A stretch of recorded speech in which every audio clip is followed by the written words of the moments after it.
ناظرین، ابن عقیل رحمۃ اللہ علیہ اپنا واقعہ لکھتے ہیں کہ میں بہت ہی زیادہ غریب آدمی تھا۔ ایک مرتبہ میں نے طواف کرتے ہوئے ایک ہار دیکھا جو بڑا ہی قیمتی ہار تھا۔ میں نے وہ ہار اٹھا لیا۔ میرا دل چاہتا تھا کہ میں اسے چھپا لوں، لیکن میرا ضمیر کہتا تھا کہ ہرگز نہیں، یہ چوری ہے، بلکہ دیانت داری کا تقاضا یہ ہے کہ جس کا یہ ہار ہے اسے میں واپس کر دوں۔ چنانچہ میں نے مطاف میں کھڑے ہو کر اعلان کر دیا کہ اگر کسی کا ہار گم ہوا ہو تو آ کر مجھ سے لے لے۔ کہتے ہیں کہ ایک نابینا آدمی آیا اور کہنے لگا کہ یہ ہار میرا ہے اور میرے تھیلے میں سے گرا ہے۔ میرے نفس نے مجھے اور بھی ملامت کی کہ ہار تو تھا بھی نابینا کا، اس کا کسی کو کیا پتا چلتا، چھپانے کا اچھا موقع تھا، مگر میں نے وہ ہار اسے دے دیا۔ نابینا نے دعا دی اور وہاں سے چلا گیا۔ کہتے ہیں کہ میں دعا بھی مانگتا تھا کہ اللہ میرے لیے کوئی رزق کا بندوبست کر دے۔ اللہ کی شان دیکھیں کہ میں وہاں سے ہلا آ گیا۔ ہلا ایک بستی کا نام ہے۔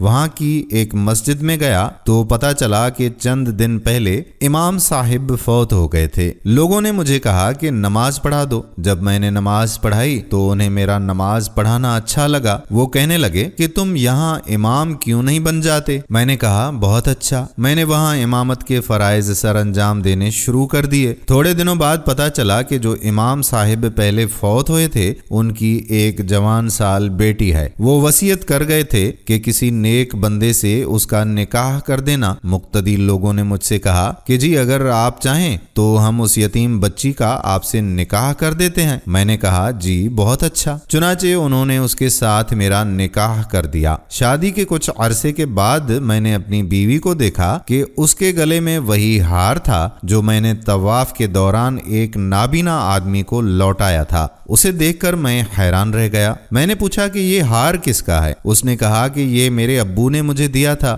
میں نے کہا کہ آپ کے ابو کون تھے؟ تو اس نے کہا کہ وہ عالم تھے، اس مسجد میں امام تھے اور نابینا تھے۔ تب مجھے پتا چلا کہ اس کے ابو وہی تھے جن کو میں نے وہ ہار واپس کیا تھا۔ میں نے اس کو بتایا کہ یہ ہار تو میں نے ان کو اٹھا کر دیا تھا۔ وہ کہنے لگی کہ آپ کی بھی دعا قبول ہو گئی اور میرے ابو کی بھی دعا قبول ہو گئی۔ میں نے کہا کہ وہ کیسے؟ تو اس نے کہا کہ آپ کی دعا تو اس طرح سے قبول ہو گئی کہ اللہ تعالیٰ نے آپ کو گھر بھی دیا، گھر والی بھی دی اور رزق بھی دیا، اور میرے ابو کی دعا اس طرح سے قبول ہوئی کہ جب وہ ہار لے کر واپس آئے تو وہ دعا مانگتے تھے کہ اے اللہ، ایک امین دیانت دار شخص نے میرا ہار مجھے لوٹایا ہے، اے اللہ ایسا ہی امین شخص میری بیٹی کے لیے خاوند کے طور پر عطا فرماتے۔ اللہ نے میرے باپ کی دعا قبول کر لی اور آپ کو میرا خاوند بنا دیا۔ تو مخلص بندے کا کام اللہ تعالیٰ کبھی رکنے نہیں دیتے، اٹکنے نہیں دیتے، بلکہ اس کی کشتی ہمیشہ کنارے لگایا کرتے ہیں۔ دوستو، ہم امید کرتے ہیں کہ ہماری آج کی یہ ویڈیو آپ کو ضرور پسند آئی ہوگی اور اسے شیئر بھی کریں کہ آنے والی ویڈیو تک اپنے میزبان قادر بخش کلہوڑو کو اجازت دیجیے۔ اللہ حافظ۔